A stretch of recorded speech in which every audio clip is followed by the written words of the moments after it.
And we're back, guys. I'm your host, Good Energy. Welcome to Tennis After Dark. We're going to take a look at all the quarterfinal matchups in Cincinnati. Coco and Jasmine meet again. As always, my coverage is brought to you via the doctrine of fair use, the fair dealing, and the digital Millennium Act. But what about Felix A squared, ladies and gentlemen? Now listen, this match against Yannick Sinner, Felix has dominated Sinner. That's right. He owned the head-to-head 2-love. They played twice a few years ago in Madrid and Cincinnati, where it just seemed like Felix had the upper hand in this matchup. Now, Felix, let's just be honest, guys. He was supposed to be the next big thing, the next big star. But of course, we had someone by the name of Carlos Alcaraz just come up the last couple years and dominate. And Sinner. Now, a lot of people think that Felix should change his racket, right? When it comes to backhands on tour, no one else has more spin on the backhand than Felix, than Casper Ruud. Now, Casper, the last time he faced Yannick, what did he say? He said next level. That's right. Just meaning that Yannick is out of this world. Now, I talked about Sinner and his wingspan. He can close out well. He's got just a long stride with the forehand. He covers a lot of ground due to his length. And in terms of holding serve, look, he holds better than anyone on tour, 90 percentile range, while Felix he's in the 84 percentile range, which is amazing, right? Especially when we take a look at the WTA. Serena Williams averaged 82% win rate on her serves. So, I mean, that's like amongst the best when it comes to female tennis. Felix is about 84% and still not enough. Now, I do think he does need to change things up a little bit. I wouldn't say his game is declining. I just think the tour level it's just increased a little bit with Carlos and Sinner and what they're doing. It's just tough. But hey, in the words of Casper, Sinner is just next level, guys. I'm telling you guys, he beats Felix for the first time. Now, let's take a look at Aryna Sabalenka hits hard. She's taking on Elena Rybakina. It's going to be a good match, guys. A really, really good match. Now, in terms of Sabalenka, last time out, 4 aces. She got 80% of her first serves in play, right? I felt that was great. She needed to do well on the serve because the previous matchup, I mean, we're talking about 70 unforced errors, 72, just a nightmare, right? But she won about only 63% of her first serves. She lost nearly 40% of her second serves. Gave up 6 opportunities to be broken by Jessica Buzas-Monero, while she had 7 of her own opportunities. She's going to take on Elena Rybakina. If we count the exhibition matches, these two have played 13 times. Now, Sabalenka owns 8 of them. The last time they played on the main tour was this year in Berlin, where, look, quarterfinal matchup, Sabalenka won it in 3. And it seems like a lot of times they face each other, it's gone 3 sets, right? How about of the 13 times, including the exhibitions, 9 of them have gone 3 sets. So both of these ladies are good friends. They know each other's game quite well. And Elena last time out against Madison Keys, a match she probably should have lost. 6 aces, 2 double faults. Only 52% of her first serves in play. We've been talking about Elena Rybakina and her serve a lot lately. I don't want to necessarily say it's declined, but the numbers will prove that it has declined.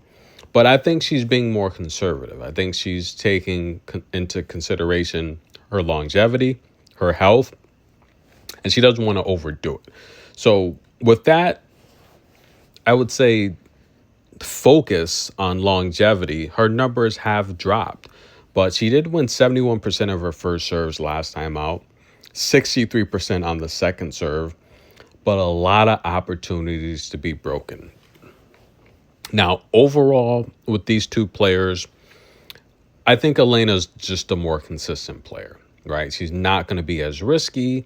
She's going to be more stable in the rally. Sabalenka, again, she took some time off, and I think a lot of players might want to start doing that. But the problem with that is, especially when you're headed into a slam, the U.S. Open coming up, you got to find your form. And I think she's looked very sluggish and shaky all week long. And I think Elena Rybakina is going to beat her in this spot here. I like Elena to defeat Sabalenka.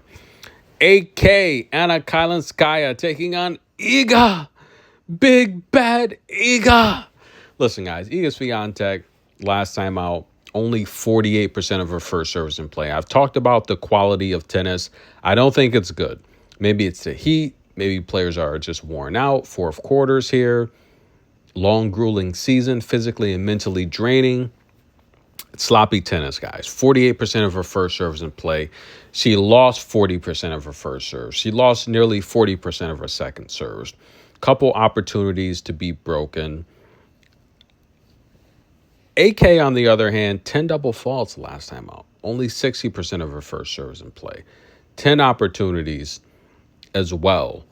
Pressure point situations. I feel here that, and we all know, right? Let's go back to the African leg of the tour last year, where we had that huge upset where AK, that's right, guys, in Dubai, defeated Iga and Coco, right? And she would lose to Jasmine in the title match. She beat Iga in straight sets. If Iga plays her game, though, however, I think she beats Anna Kalinskaya. Anna's a good ball striker. She can keep the ball in play, but not consistently with the range that Iga has now working with Wim. And I feel that if Iga plays her level, I think it will be too much for Anna. But the problem is, Anna's very sly, you know. She'll play 80% level, and then she'll lure you in to playing kind of a relaxed type of game because that's how she's playing. And then she turns her level up, and then before you know it, you're broken. She's won the set. She's up a set. She wins the match. So you got to be careful with Anna because she's very mobile. She's very athletic. And the reality is she's only 3 years younger than Iga, right? 3 years older than Iga. I'm sorry. She's what? I want to say 26, right? She's still very fit and athletic. So you got to be careful with her because she can just burst out and just bombard you with short balls. And then you're like, where did this come from? Because she's sneaky like that. She's a good player, good shot maker. For her to win this match, she's going to have to use her athletic ability. I just feel that if Iga plays her level, I think she'll be too much. I think it'll be just too fast of a pace. And the thing with Anna is she starts slow and nonchalant, and lackadaisical. She'll be down a break, and before you know it, Iga's just cruising, baking bagels, you know, and breadsticks. But I do think in this matchup, I think Iga wins, but I do think Iga will be bounced out next round, though. I think Iga will get past this match, but next round, I think Iga Swiatek is out of there. We'll take Iga to defeat AK. Now, Varvara taking on Veronika Kudermetova. Going to be a good match. Varvara, I don't know if she should be here, guys. She's been losing a lot. She lost to Seidel the first set today. See, I do get you. Seidel's strong. She's put on a lot of muscle, and you know she can take you by storm early.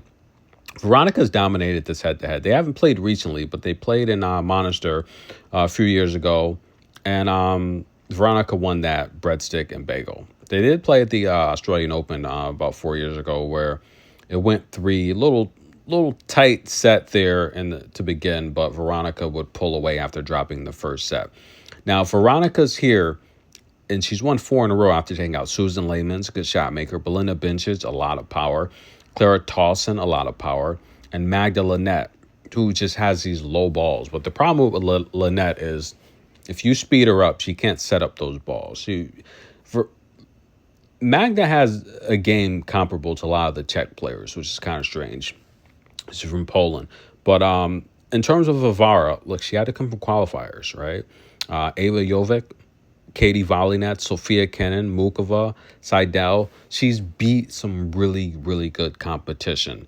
The only thing that bothers me in this matchup is Varvara struggles to get her serves in play. She was on my double fault list a few years ago. She's kind of worked through that.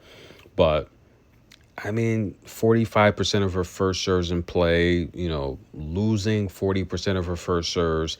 That's tough when Veronica's winning 73% of her first serves. I think Veronica overall has probably been the most consistent player in the quarterfinal that's left. She's beating tough competition. She looks strong. She looks mentally clear, right? She's not getting too frustrated out there. She still does, but she looks strong physically and mentally, and she's striking the ball fast and very aggressively. I think Veronica's going to be too much for Varvara. I think Veronica wins. Coco Gauff, the right now of tennis, taking on Jasmine Paolini.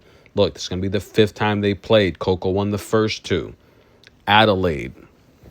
Now, Cincy, a couple years ago, where she dominated Paolini, right? En route to that title. She's going to have to go through Jasmine again to win that title again. Jasmine's won the last two this year. Wimbledon, right? I'm sorry, not Wimbledon. What am I talking about? On clay, the Porsche Grand Prix, and in Rome.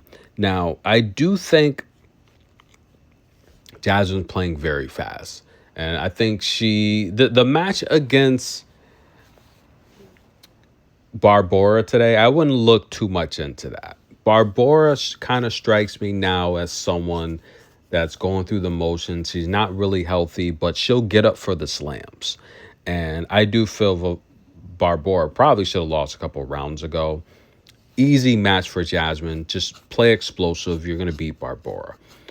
She looked pretty good, too. Nearly 70% of her first serves in play. She won 80% of her first serves, right? A ton of breakpoint opportunities. Now, here's the thing. A lot of people, they're just coming around to watch Jasmine. I've been watching Jasmine for a long time. Jasmine was able to perfect her forehand and work on the forehand and improve it while no one was watching, right? She didn't have that criticism like a Coco did in the public eye, the scrutiny of trying to improve the forehand with the world watching. Jasmine didn't have that pressure. She's been able to work, go in the gym, and improve the forehand. I remember a time where Jasmine's forehand was very, very shaky. She's improved it, and I love her. She's an amazing player, but that's just the truth, right? For Coco to win this match, I think this is going to be a tough match for Coco because I don't necessarily think Coco looked great against Bronzetti. I think the game plan was clear, like I said. Just back her up because Coco's got this backhand that it drives, it just kind of skids into you, right? It's very low, and of course you can extend it high off the baseline for the taller players and the players with more range. She's got the best backhand on tour, we know that, but it's so tough to return because she can angle it, she can adjust the height of the ball. The forehand on the other side, it's got that high bounce, right? It meets a lot of players in their strike zone. Jasmine wants to duel it out with the forehand, and she's going to try to attack the forehand. The reason why this is a difficult matchup for Coco nowadays is because Jasmine has the athletic ability to drive the forehand to the weak side of Coco, right? Just catch her on that deuce side. It's been difficult sometimes against these faster players. We saw it against Victoria and Boku. That's what makes this matchup difficult for Coco. The speed of Jasmine and the forehand. That's where it gets difficult. That's where it was difficult with Victoria. Now, on clay, I feel Victoria will always struggle with playing Coco on clay because it's a slower surface. Coco has that extra time to slide into the shot and set it up. On hard, faster surface, and the extra athletic ability from these players like Victoria and Jasmine make it a little difficult matchup. For Coco to win, she's going to have to go to the backhand. She's going to have to stretch Jasmine. Jasmine still has long distance issues. It's not perfect, right?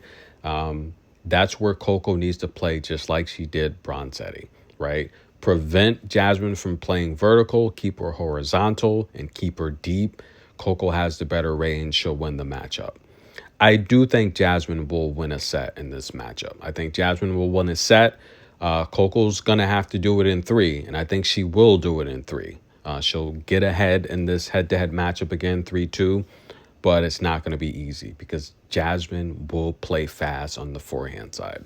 So I like Coco to win, though. That is what we're going with. And overall, guys, the experts think Sabalenka, Iga, Coco, and Elena. Those are your favorites to win it. For the U.S. Open, Osaka's in the picture now.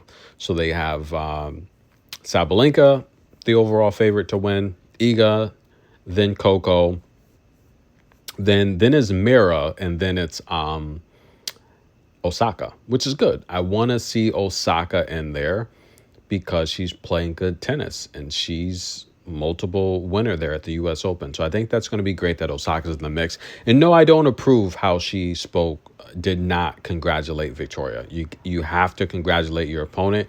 You were up a set, in control in the second set. You should have won the match, Osaka. Congratulate your opponent. That came down to your racket. And the reality here is you slowed your tempo down. You were in control. Victoria was making a lot of mistakes. You were breaking her at will. I mean, that came down to your racket. But nonetheless, I like Coco. I like Veronica. I like Iga. And I like Elena Rybakina. Tennis After Dark. Like the video. Hit the super thing. Show some love. See you guys in a minute.